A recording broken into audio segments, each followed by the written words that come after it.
Do you find the company of animals and of children more refreshing? Children, yes, especially. Children and animals, yes. I find such a nearness to children and animals, you know. Animals I think of like my brothers and sisters. Even the worm, even the flea, I consider them all in union with me, you know. I'm a part of them. They're part of my life, you know. More part of your life than other adults, than... Well, something happens to adults. I don't know what happens. You see, they're put into a material world. The world of European materialism is one I don't like, and everybody's operating, and even though they're nice people, they go about doing jobs for the sake of money and gain. They try to get on, and their children have got to get on and have a better education and a nicer house and all that. So basically, they're all trying to get on, and this is rather deviates from the norm, you know, from my norm, you know. But what is it about children that particularly appeals to you? Well, because they are the truth, you know. Everything inside them is the truth. If they've been brought up reasonably normal, that's fine. That's lovely. I just like them. I love the sound of their voices. I love their vivacity, their laughter. When they cry, they let you know exactly what they cry, and then there's an immediate call for help, which you never know with an adult. They might be in great need help and never let you know. The children, all on the surface. It's lovely. It's all honest. It's very open. It's very clear. It's like black and white. It's lovely. Not what we do without them. Not a very idealized view. I mean, some people would say that children were capable, for instance, of great cruelty to each other. Yes, they're they not, are, but they're genuine cruelties, and not conceived ones like bamboo shoots up the end of nails and things like that.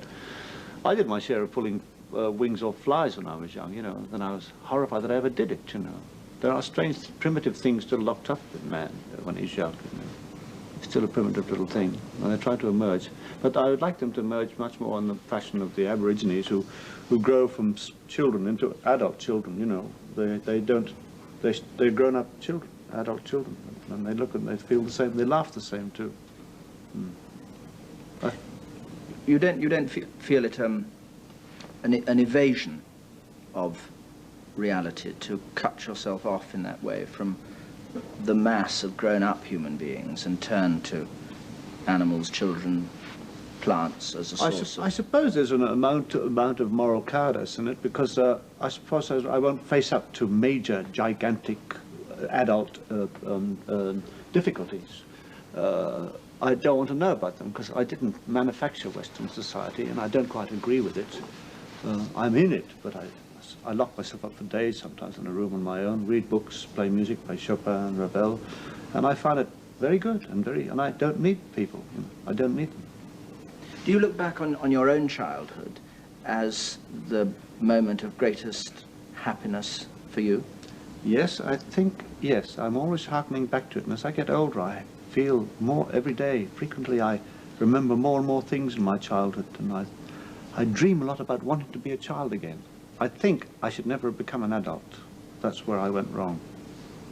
And do you think it's true of most people that their childhood is their only opportunity for real happiness? I think if the parents are right, yes. I mean, you get more laughter out of a child than you do out of an adult. In my house, my daughter Jane's always laughing, and two friends laughing and laughing and laughing, you know, and then silences, and then more bursts of laughing, and then rushing around and all this. It's all good stuff, man. Now, what I meant was rather more was whether you think that adults are actually incapable in our society of happiness, and happiness is only to be found among children. Well, the society that's been created, David, is a very material one, and happiness cannot be allied to materialism. Buying a television is not a happiness, it's an occasion for possibly enjoyment.